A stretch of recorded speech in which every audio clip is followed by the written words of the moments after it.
Welcome to our time together. What kind of mask are you wearing? And why are you wearing it? The meaning of masks has changed over the last few years. When we were dealing with COVID, people wore masks to protect themselves from an infection. But masks also became a symbol of what you thought about the pandemic and how you should respond to it. Some people would get angry at you if you didn't wear a mask. Other people would get angry at you if you did wear a mask. Today, mask wearing has shifted a bit. Now we see masks as what ICE and other federal agents are wearing, as do many protesters. Now wearing a mask is a way to shield your identity from retaliation, such as doxing, which is revealing your identity online so you can be harassed. And again, wearing a mask can be controversial because it is seen as a way for you to act without being held to accountability for what you're doing. Now, beyond these, COVID masks or masks that federal agents and protesters wear, we use masks to disguise our real identity. Think about our Halloween masks. Think about the masks that bank robbers wear, or masks that are worn at a masquerade ball, or masks that actors would wear. Putting on a mask transforms you into someone or something else. It can set you free from the expectation that society puts on us.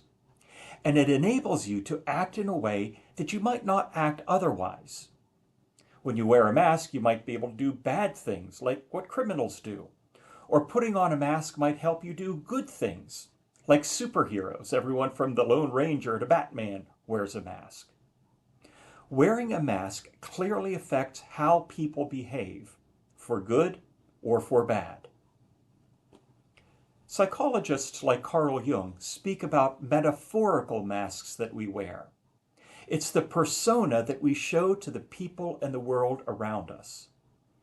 Typically, these kinds of masks are the person that we think others expect us to be. Or it's what we do in order to act like the person who will achieve the things that we want. The problem is that these psychological masks will do the same thing to us that actual masks do. They conceal who we really are, to the point that other people may think that we actually are the masks that we're wearing. And it's not just other people. If you wear that mask long enough, if you value that mask, that persona that you're showing to the world around you strong enough, you're going to start fooling yourself into thinking that you actually are the mask that you're wearing. And this can lead us to act in ways that are not true to our real selves.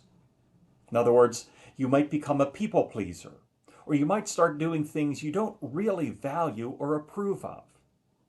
And again, wear these masks long enough, and you'll think that's who you really are.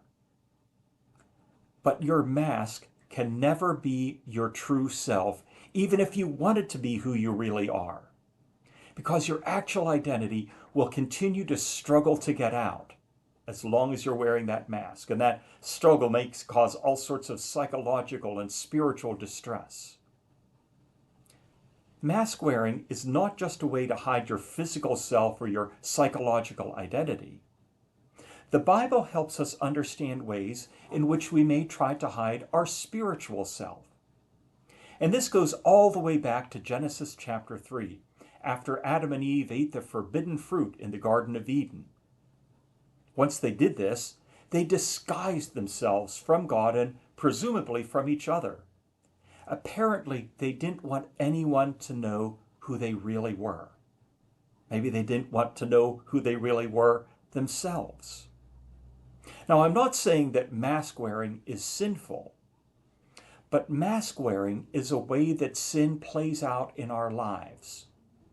When we are ashamed of the sin in us, we try to hide it. We try to be someone different.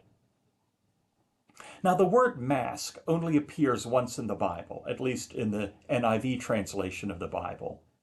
But we have another word which appears roughly 30 times in the New Testament: hypocrisy, or being a hypocrite.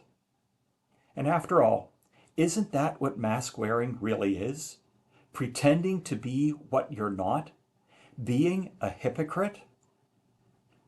In Luke chapter 12, verses 1 through 3, Jesus gave a warning to be on guard against hypocrisy. And he wasn't speaking about the hypocrisy we see in other people. He was speaking about the hypocrisy we may act in ourselves. This was something that he condemned in the Pharisees, who were always arguing with Jesus. The Pharisees put up the appearance of being pious and holy, when really, deep down, they weren't. And so Jesus said, "There is nothing concealed that will not be disclosed, or hidden that will not be made known. What you've said in the dark will be heard in the daylight, and what you've whispered in the ear in the inner rooms will be proclaimed from the roofs." In other words, the time will come when all the masks are going to come off, and everyone will see who you really are. Masks may fool other people. The mask you wear might even fool yourself, but it will never fool God. God knows our true nature, our true identity, and the time will come when God will reveal all of our secrets. But this is good news. The good news is we don't need to be afraid of that anymore, like Adam and Eve were, because now we live under the grace of Jesus Christ. Whoever you really are, God looks upon you with love. Your sin no longer accuses you. And the more of your real self that you're able to offer to God, the more that God's grace will be able to fill your life.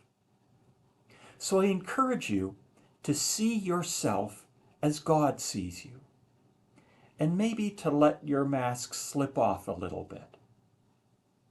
Would you pray with me, please? Lord, you know probably better than we know ourselves the reason why we pretend to be something different from who we really are. Give us the courage to expose ourselves to you, to let you see who we really are. Give us the courage to see ourselves in our true light. And as we do so, through the grace of Jesus Christ, help us to know that you love the real people that we are. Amen. Thanks for joining me. We'll talk again later.